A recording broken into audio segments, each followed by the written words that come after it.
Shalom saudaraku yang dikasihi Tuhan. Banyak orang berpikir salah. Kalau melayani Tuhan harus jadi pendeta. Kalau melayani Tuhan harus sekolah Alkitab. Padahal melayani Tuhan itu tidak harus menjadi pendeta atau membuka gereja, saudara.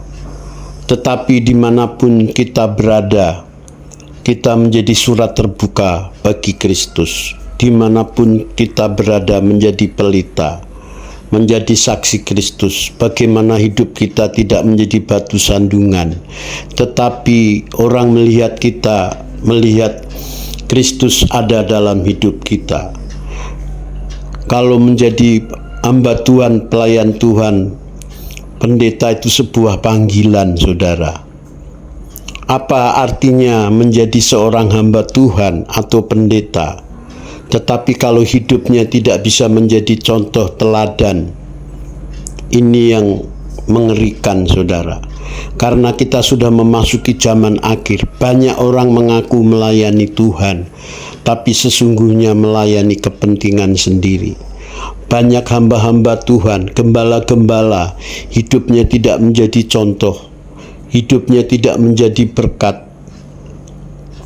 Mereka melayani hanya menyelamatkan keluarga dia, melayani hanya menyelamatkan masa depan dia, yaitu orang-orang yang memiliki jemaat jadi gembala, tetapi orientasinya hanya mencari nafkah, orientasinya hanya mendapatkan keuntungan materi, memanfaatkan jemaat untuk menghasilkan berkat-berkat jasmani. Saudara, ini bisa kita lihat.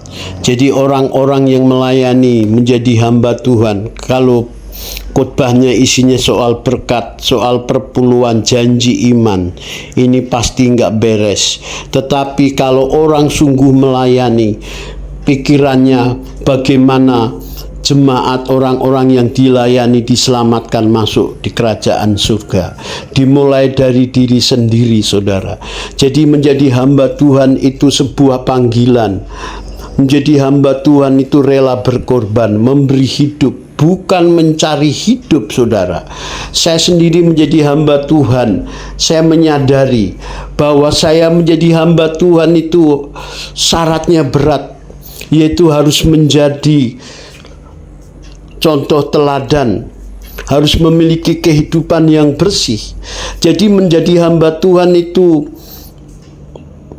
menjadi panggilan yang mulia, dilihat dari motivasinya, saudara. Jadi melayani Tuhan itu memberi hidup. Melayani Tuhan itu melayani pikiran perasaan Tuhan, melakukan apa yang Dia mau, bukan apa yang saya mau. Banyak hamba-hamba Tuhan melayani tapi dikuasai oleh ambisi, kepentingan dia sendiri, masih bangga memiliki gedung yang mewah, keberhasilannya dilihat dari prestasinya, dilihat dari jumlah jemaatnya, perpuluhannya yang besar, merasa sudah berhasil. Padahal keberhasilan seorang hamba Tuhan itu seperti Paulus. Paulus berkata dalam tulisannya, contohlah, teladanilah aku seperti aku meneladani Kristus. Jadi seorang hamba Tuhan yang berdiri di mimbar harus berani berkata, contohlah aku. Menjadi hamba Tuhan itu harus bisa menjadi teladan, hidupnya menjadi barometer ukuran moral jemaat. Terus bagaimana kalau kita khotbah, kita masih orang-orang yang melayani Tuhan masih nggak beres dalam hal keuangan, masih nggak beres dalam dunia seks, masih nggak beres dalam kehidupan rumah tangga. Yang mengerikan sekali, banyak hamba Tuhan kalau masih terikat dosa perzinahan, selingkuh. Wah, ini mengerikan sekali, saudara. Jadi hamba Tuhan itu melayani pikiran perasaan Tuhan, melakukan apa yang Dia mau, saudara. Jangan jadi hamba Tuhan hanya mencari keuntungan materi. Orang-orang ini akan menyesal dalam kegelapan.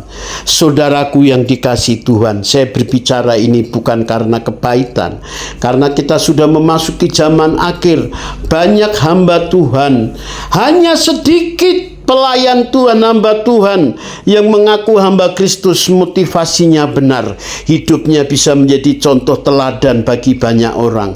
Membuka gereja bukan hanya mencari keuntungan, menyelamatkan keluarga masa depannya, hanya mengumpulkan uang, tetapi sungguh-sungguh menyelamatkan banyak jiwa. Dilihat dari firman-firmannya, bagaimana jemaat yang susah ditolong. Itu yang benar, saudara. Saudaraku yang dikasihi Tuhan, biarlah kebenaran firman Tuhan ini memberkati kita. Salam, terima kasih.